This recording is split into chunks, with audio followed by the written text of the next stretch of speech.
हिमालय की गहराई में बसा रहस्यमय संभाला राज्य, जो शांति और ज्ञान का अभयारण्य है और बाहरी दुनिया के लोगों से अनदेखा है।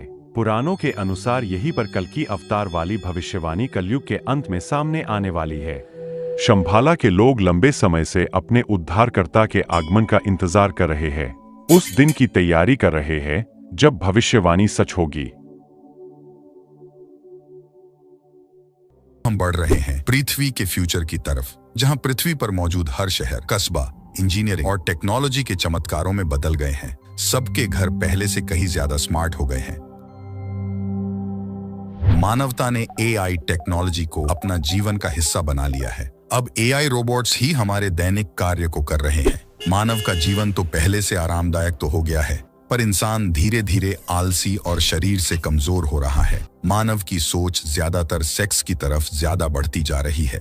टेक्नोलॉजी मानवता की प्रगति और उसकी सुविधा को तो बढ़ा रही है, लेकिन उनको कहाँ पता ये सब धीरे धीरे कली पुरुष की शक्ति को भी बढ़ावा दे रही है, इंसानियत को कमजोर करके और प्रकृति को खत्म करते हुए, जिससे आने वाला समय में सिर्फ अंधकार ही अंधकार दिखाई दे। मानव जैसे जैसे पृथ्वी पर विकास करते जा रहा है, पेड़, उपजाऊ जमीन, पानी सब खत्म होते जा रहे हैं। साथ में जनसंख्या बढ़ने के कारण प्राकृतिक संसाधन की कमी महसूस होती जा रही है। औद्योगिक प्रगति से शुद्ध नदियां, सांस लेने के हवाओं में प्रदूषण बढ़ता जा रहा है। इसकी वजह से वायुमंडल में मौजूद ग्रीन हाउस गैसों का बिना किसी काम आए उनका ज्यादा बर्बाद होना आने वाले समय में जलवायु परिवर्तन जैसी घटना को ट्रिगर कर रहा है।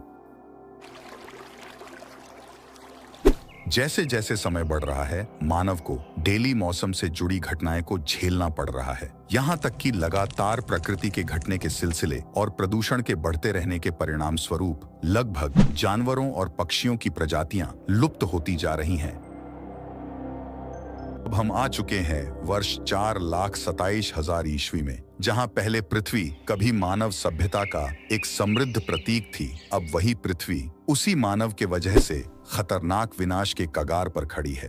खैर, वो कर भी क्या सकते हैं, आखिर सारे मनुष्य राक्षस कली के कंट्रोल में जो आ गए। क्योंकि अब पृथ्वी के लोग बिना प्रकृति के वजह से खुद के बनाई टेक्नोलॉजी पर जिंदा है। क्योंकि तकनीक वाली चीजों की संख्या तेजी से बढ़ते जाने के कारण मानव खराब वस्तुओं को कचरों के रूप में फेंकने लगा। जब धीरे धीरे ई कचरों के पहाड़ बनते गए, तो इंसान उसे खत्म करने के लिए समुद्र या जमीन के अंदर गाड़ कर खत्म करता गया। इसी वजह से धीरे धीरे समुद्र के प्राणी खत्म होते जा रहे हैं और अब ना पीने के लिए पानी बचा, ना उपजाने के लिए कोई जमीन, ना सांस लेने की शुद्ध हवा। आखिरकार अब वो वक्त आ गया जब कलयुग अपने अंतिम चरण की शुरुआत करेगा। क्योंकि अब यह समय चल रहा है जहां कली पुरुष ने भगवान की बनाई गई हर चीज का संतुलन बिगाड़ दिया, उन्हीं के बनाए गए अंशों के द्वारा।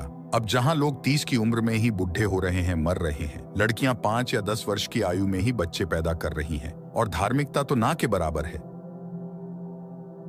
अब होती है विनाश की शुरुआत। बड़े पैमाने पर तूफानी बादलों के इकट्ठा होने से आसमान में अंधेरा छाने लगता है, बिजलियां कड़कने लगते हैं, जो प्रकृति के प्रकोप के आगमन का संकेत दे रही है। अचानक से जमीन कांपने लगती है, भूकंप से बड़े बड़े इमारतों की नींव हिलने लग जाती हैं। गंदे महासागरों की गहराई से विशाल लहरें उठती हैं, जो निरंतर पूरे जोर के साथ शहर को निगल लेती हैं।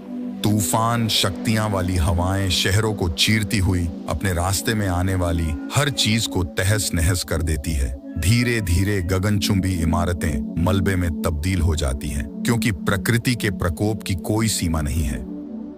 ज्वालामुखी जो लंबे समय से निष्क्रिय थे, अचानक विस्फोटक शक्ति के साथ फूटते हैं। हवा में लावा और राख उगलते हैं, जिससे आसमान काला और लावा की नदियां बिखरे शहरों से होकर बहती हैं। जैसे जैसे विनाश अपने चरम पर पहुंचता है, आसमान से एसिड रेन यानी अम्ल वर्षा होना शुरू होती है, जिसकी वजह से एक समय के भव्य शहर खंडहर हो जाते हैं। आखिर में मानवता की महानतम उपलब्धियां धूल और यादों में सिमट कर रह जाती हैं।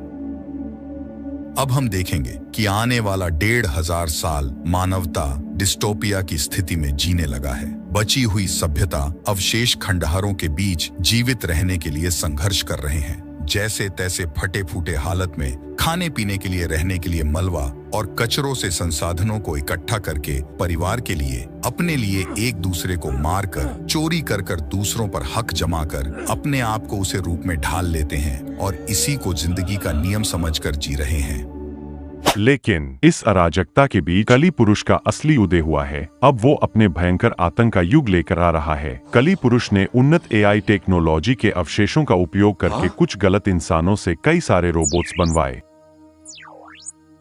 फिर उनसे ही राज करने के इरादे से रोबोट की पूरी एक सेना खड़ी करने लगा। आगे चलकर उनके प्रोग्राम में इंसानों के ऊपर अत्याचार करने और उन्हें तंग करने के लिए कोड डलवा दिया। फिर क्या, कली पुरुष की रोबोटिक सेना की लोह पकड़ में मानव जाति गुलाम होने लगी।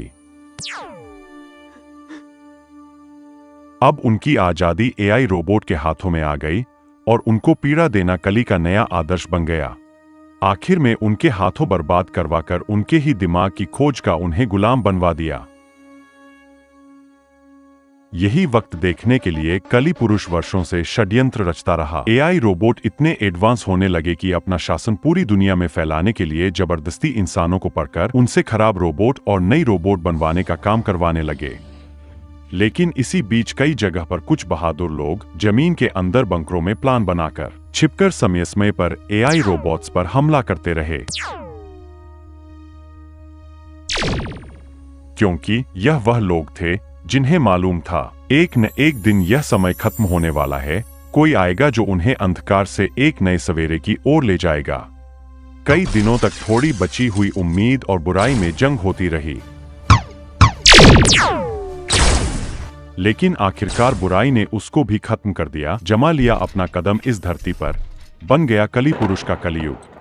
आ गया कली पुरुष दुनिया के सामने ये बताने की अब वो ही है यहाँ का राजा। अब हारा हुआ इंसान बस यही सोच रहा था कि शायद कुछ लोग सही बोलते थे, भगवान नाम की कोई चीज है ही नहीं, शायद वो सब सिर्फ कहानियां थी। अब आ गया वक्त भविष्यवाणी सच होने का समय। ये पृथ्वी को देखते हुए स्वर्ग में बैठकर सारे देवी देवताओं ने भगवान विष्णु से कहा, हे देव, पृथ्वी उथल पुथल में है। कलियुग का युग अपने चरम पर पहुंच गया है और बुराई की ताकतें अब मजबूत हो चुकी है।